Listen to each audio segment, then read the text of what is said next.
Hi everyone, welcome to another episode of English Tenses. In today's video, I'm going to be discussing the present perfect tense. Let's start with an example. I have worked on my new project since February. I started my new project in February. It's October now, and I still work on the same project, so I'm speaking about an action that started in the past and still goes on. You can use the present perfect tense to talk about two types of actions. One, unfinished actions that started in the past and still go on, like my first example.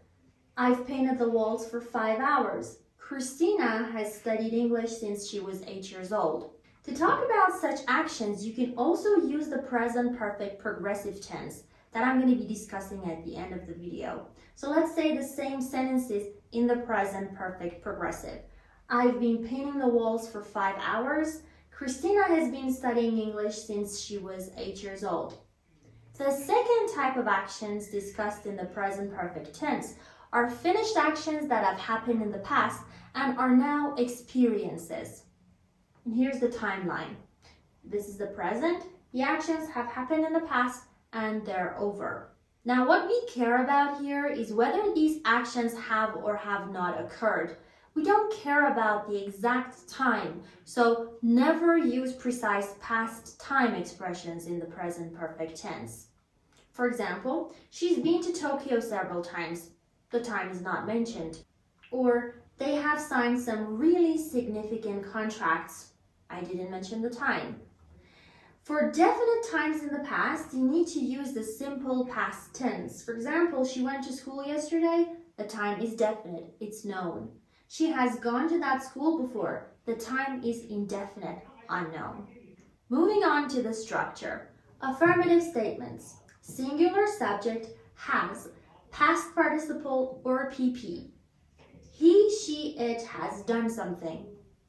Plural subject have PP. I, you, we, they have done something. The past participle form of some verbs. Listen, listened, listened. Go, went, gone. The parts I've made bold are the PP forms of the verbs. Drink, drank, drunk. Eat, ate, eaten. Write, wrote, written. Speak, spoke, spoken. Let's see them in some sentences. I have listened to his new album and I think it's a masterpiece. Jim has gone to the supermarket. Negative statements. Singular subject has not or hasn't PP. She, he, it hasn't done something. Plural subject have not or haven't PP. I, you, we, they haven't done something. Tina hasn't called me yet. The teams haven't started the match. Yes and no questions. Has singular subject PP? Answers. Yes, singular subject has. No, singular subject hasn't. As always, remember to use a comma after yes and no in short answers. Has Danny lost any weight? No, he hasn't. Have plural subject PP? Yes, plural subject have. No, plural subject haven't. Have you seen the new Disney movie? Yes, I have. WH questions. WH question word like what, which, who, how, etc. Have or has subject PP. Which countries have you visited? How many English tenses have you learned? Time expressions play a very critical role in the present perfect tense. I've been waiting for you since 5 o'clock. It's now 5:30. I've been waiting for you for 30 minutes. Use since to talk about the starting point of something.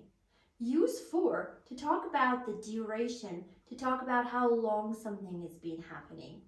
Ever, which means at any point in time before now, and is used in negatives and questions.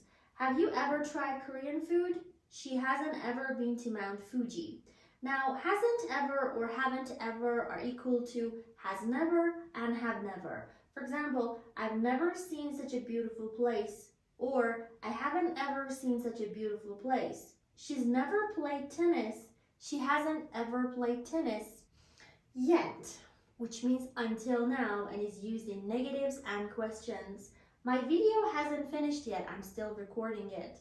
Has your passport arrived yet? Has she called you yet? Already means before now. Used in positive sentences. Would you like to go out for lunch? Sorry, I've already had lunch. I had lunch before you asked. I have already introduced the present perfect tense. Just means not long ago and is used in positive sentences. You have just learned how to use yet. Recently or lately both mean a short time ago. John has recently or lately bought a big house, or John has bought a big house recently or lately. So far means up to now and is used in positive sentences. It's October 10th today, and this fall has been really warm so far. And I wonder why. Well, let's blame it on global warming. As promised earlier in the video, here is the present perfect progressive tense. Affirmative statements. Subject, have or has been, verb ing. Subject, have or has been doing something. Like any other progressive tense, you need a form of be and you need the present participle or ing form of the verb. I've been practicing the guitar lately. Negative statements. Subject, haven't or hasn't been, verb ing. Subject, hasn't or haven't been doing something. We haven't been talking about our future much recently. Yes, no questions. Have, has, subject, been, verb ing. Have you been exercising this week? WH questions. WH, have, has, subject, been, verb ing. Where have you been taking your car for repairs? Now, the present perfect progressive tense is used for shorter or more temporary actions. Like, I've been teaching English on YouTube for about a month. But the present perfect tense is used for longer or more permanent actions, like, I've taught English for 17 years. If you want to use the word always, you can only use it in the present perfect simple form, this one, not the progressive. For example, I've always wanted to live in a cozy cabin in the woods. So that's it for today. If you found this video useful, please don't forget to subscribe to my channel and hit the like button. Also, please feel free to write any questions or sentences in the present perfect or present perfect progressive tenses in the comments down below. And if I see any mistakes, I'll definitely correct them. Take care. See ya.